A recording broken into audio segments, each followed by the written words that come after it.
take questions for Coach Vitello. Joseph, we can start us off. Tony, with how Chase Burns pitched last week and getting pulled in the third inning, just what have you seen from him in terms of preparation for this weekend and getting ready to go again?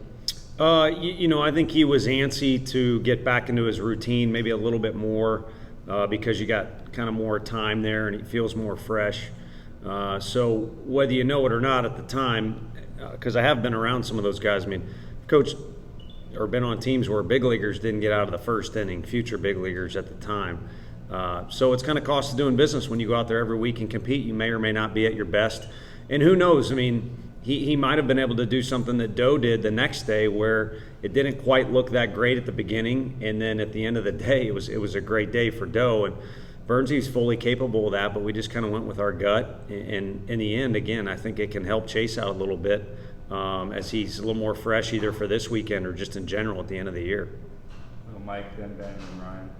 With a team that's been winning so often and then comes off a loss, what's the coaching balance between, hey, pay attention to the things that we've been talking about for a while here, and just, hey, shake it off, let's get back to who we are? Yeah, I didn't realize it at the time, but some of the other coaches kind of pointed out the fact that as the season's gone on, we've had a lot of things that have come up that we've pointed out that we need to get better at. And it's not like we're overly critical. It's just been the case. I mean, we've been able to win some games because of talent, whereas we maybe made same or equal to mistakes as the other team. And then there's been days too where it's a long day. It's a 9-inning game. We struggle in the first 3 innings, or maybe we're winning in the last 2 innings. We didn't finish the game the way we should have. So I think, again, we haven't had our thumb on the guys all year long where we're trying to make them miserable that you've got to get this right and this right. But, the whole key is to play your best baseball in May or June. So in order to do that, you're going to have to correct mistakes and make adjustments throughout the year, and it's our job as coaches to kind of point those things out.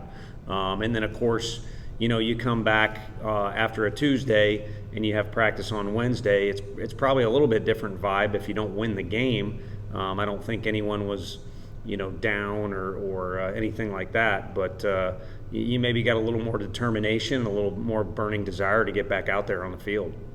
You led me into my question, just how was practice yesterday and kind of guys bouncing back from Tuesday night, and do they seem more eager for this weekend maybe they would have if they had won Tuesday night? Yeah, I think it was a shorter practice because, Tuesday, typically we play at home. We did get back a little bit later in the evening, and guys have been juggling some studies, but that would lead me into my thing.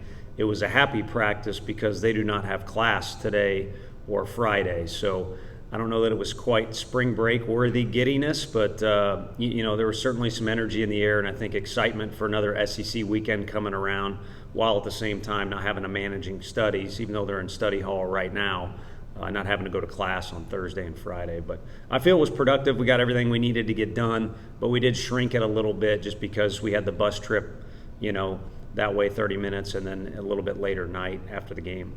Ryan and Vince. I know the game didn't go the way you guys wanted, but what was it like looking up in that game and seeing 8,000 people there for a good weekend? Yeah, it was outstanding, and so like you said, we did kind of a past, present, future deal yesterday when we talked about that game in particular, and the past was, prior to the game, the guys were energetic on Monday really to kind of swing some wood bats and to get back out on the field. I think they were happy we won a close game on Sunday. Showed up to the park ready to rock and roll. The weather, maybe whatever, kind of messed with pregame a little bit. But they were ready to go. And then in the game, we kind of talked about some things that needed to be better. Maybe a little too much tension in the dugout and some other things like that. And then finally answering your question, now that the game is over, there are going to be times where pregame gets thrown off or schedule changes occur or we don't have control over what we have access to, what we don't have access to when we go to certain sites.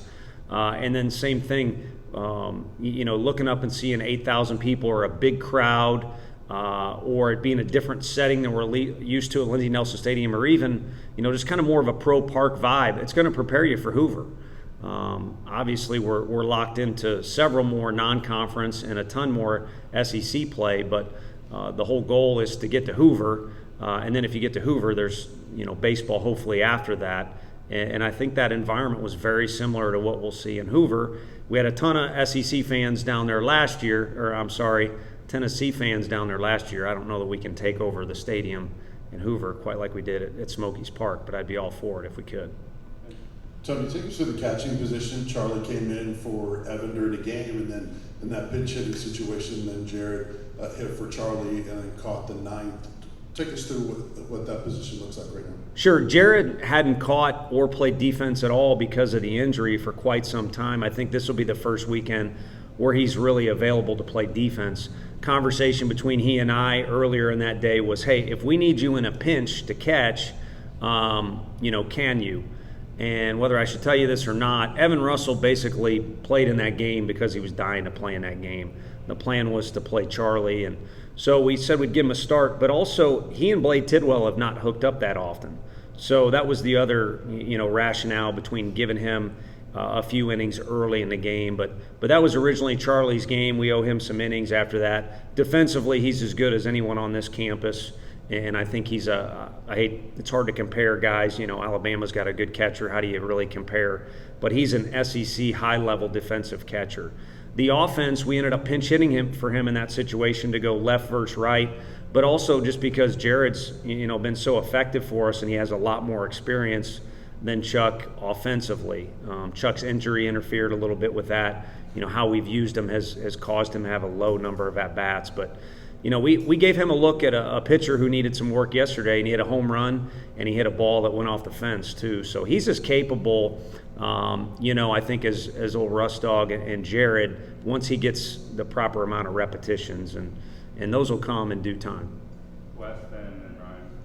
Tony, I had a couple questions. First, with Alabama, it looks like, from the outside anyway, a team that lost a bunch of close games early in the league play, let some get away, and now they're starting to figure out how to win. What have you seen from those guys?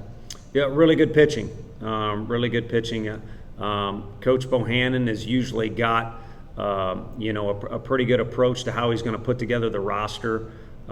There's a lot of talent over there. As a matter of fact, there's a few guys that we worked really hard that we wanted on this campus that are on their campus instead. But it starts with that. And then, they've got a good approach. We saw it up firsthand last year down there.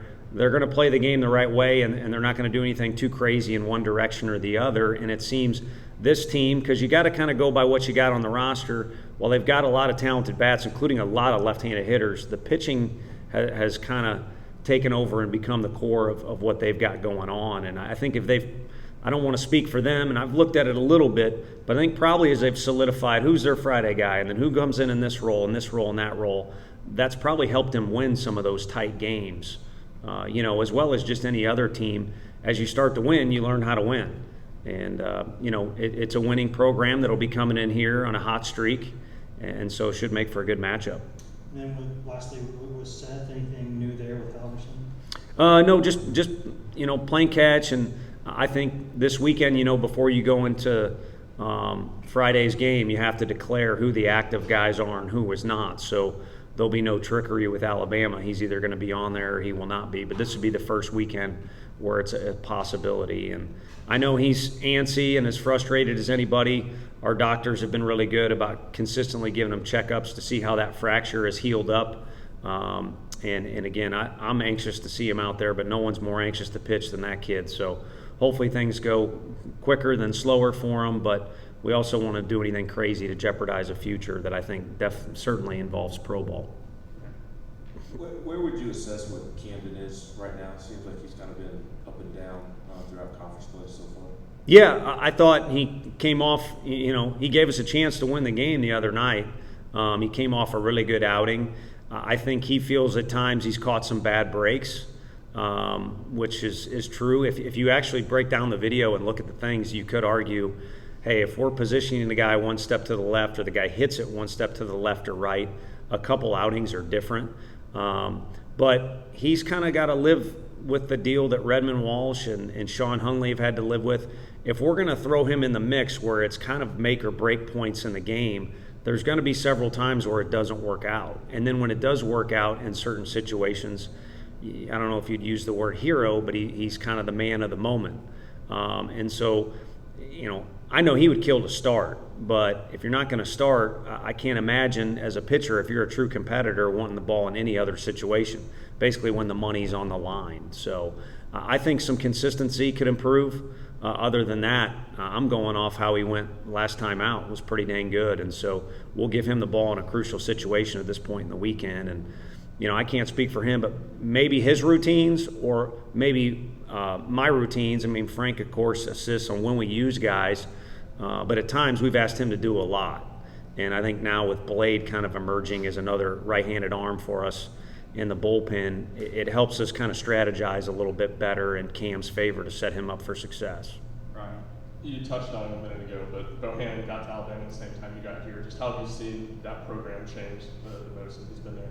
Yeah, I mean, they've got a tremendous stadium. Obviously, it's a good place to bring guys on a visit if you're going to bring them over to a football game like we've been able to do. They're wowed by our crowd when they come here, and you can't deny the success they've had there. So it's a good setup. And then you bring in a guy who was consistently everywhere whenever I was recruiting. It either felt like he was a shadow or I felt like I wasn't doing my job if I wasn't seeing him when we were both recruiting. So he's kind of brought that work ethic and that mentality, as well as just a natural ability. I think he's a smart guy to that campus. And you've seen the program slowly grow into what it is. And that fun game at Hoover last year in the tournament was probably something that helped them, make a regional last year. And I know for any of us in the league, you're dying to win as many SEC games as you can, because if you win a few of them, and it may be just one that gets you over the hump, you get into postseason play. And then once you're in postseason play, you got a chance to get a ring, really. And so that's where he's kind of brought that program is. They're always going to be close to being in the dance, and if you're in the dance, you can do a lot of damage. Mike. I know we've talked a lot about Trey being willing to be a guy who waited for his turn, but what were the attributes that you saw kind of through the past 3 years or so in him on and off the field that led you to believe he would be who he is now that he's got a shot? Yeah, I mean, I would kind of throw all that under one umbrella if he just makes you feel good as a coach. Sometimes I joke with you guys and maybe put myself out there a little too much. When you make a decision who's in the lineup or who to bring in the bullpen and all that stuff, I don't care if you're Tony La Russa, you're kind of making an educated guess. And sometimes you make the wrong decision maybe and it works out for you. Or you make what was the best decision for the club, but it just kind of doesn't work out, so then it can be criticized. But what you want to do is probably use guys in games that make you feel good. A guy with good presence, or a pitcher who's throwing strikes, or a guy who just takes good swings regardless of how many hits he gets. So hopefully that makes sense as kind of a background of everything Trey did makes you feel good about it. Would grind out defensive reps like crazy. Offensively would take as many swings as anyone. If you came to him with something coaching-wise, he was quick to listen and also kind of put it into action. And then you just saw little by little improvement in a ton of different areas. He started to get stronger, started to get faster, was always a good teammate. So really about as well-rounded of a kid, if you're going to bleed into classroom and how he was with his teammates, just a really well-rounded kid from the get-go. And so you knew it was going to come. It was just a matter of when. And he worked really hard to improve in a laundry list of areas. So certainly not one thing, but if you threw about 100 things into one basket, I would say as a coach, he just made you feel good about having this kid in your program, because whether he's in the lineup or not, you knew he was going to help you win. Thanks, Coach. Thank you. Hey, Coach.